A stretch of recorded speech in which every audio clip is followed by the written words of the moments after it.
What do you hope people who watch this take away from it, understand about your dad? What do you hope people see in it? Well, one, and I know this sounds almost like a cliche, but I would ask that when people pass a veteran, don't assume you know what they've been through, because you don't. They might look like they're floating as smooth as a duck on top of the water, but they've got issues. Dad had issues. There's no doubt about that. I wished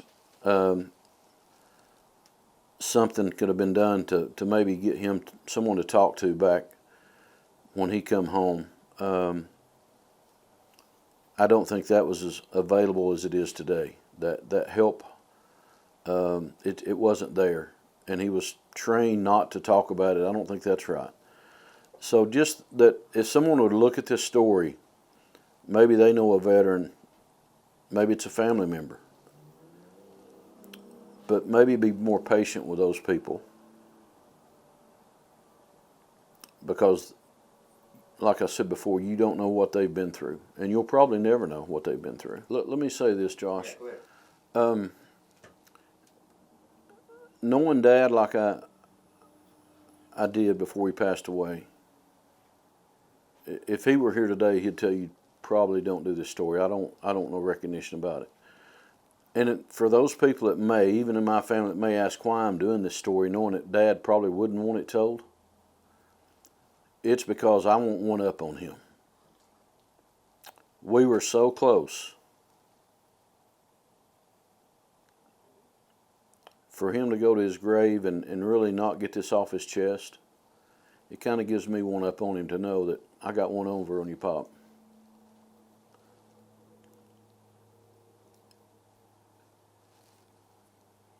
And I think that's a good thing. He had a saying, if you give a man your word, then don't break it. And if you start a project, don't stop till it's done. That was ingrained to him somehow. I don't know, maybe it was his granddad, I don't know, but he lived by that. He displayed that to everybody. And I hope in some way I've put that to my two children. And they, both of them remind me so much of Dad.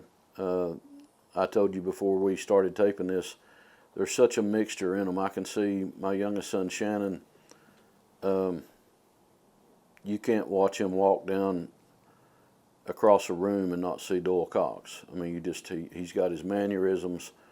There's so much inside of him. And then you look at my oldest son, Brandon, and knowing how Dad's temper was and watching Brandon's temper when he was young. And Brandon was more of a fighter.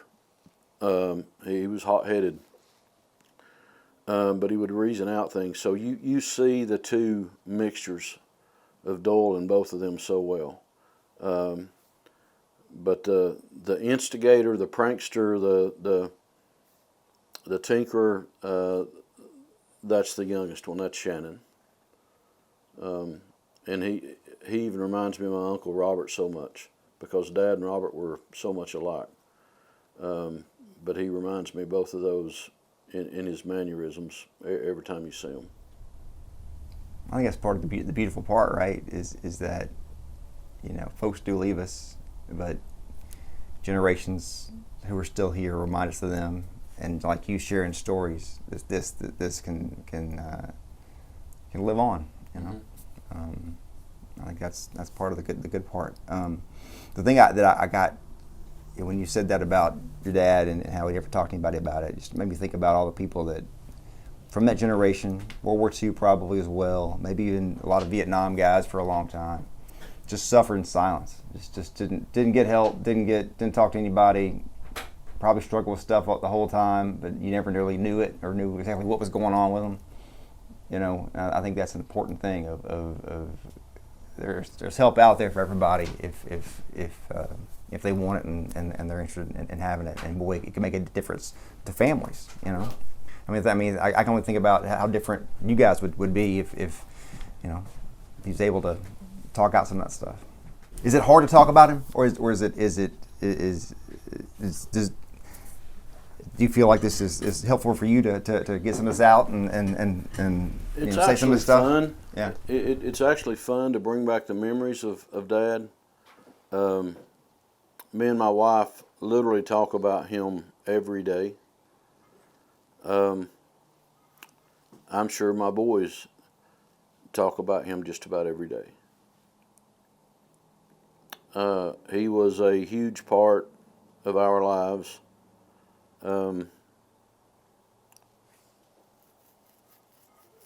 You just there's no description in a sentence or paragraph that could describe Doyle. It's just not.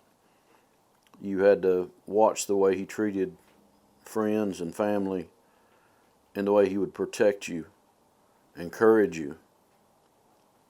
But boy, he would call you on the rug in a heartbeat and let you know if you wasn't cutting the mustard.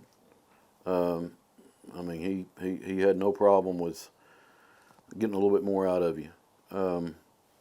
But he's very stern. But yeah, talking about him is fun.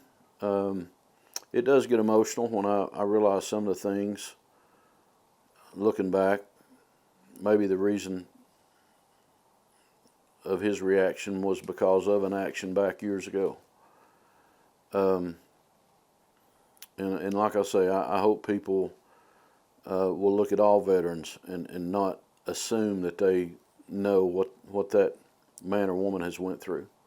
To go over there and fight, leave this safety of this beautiful country we have, and to go over there and fight.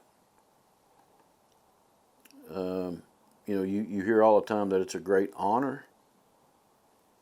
I think it's more of a sacrifice than the honor could ever be bestowed. I wouldn't want to go. I would go, but I wouldn't want to go.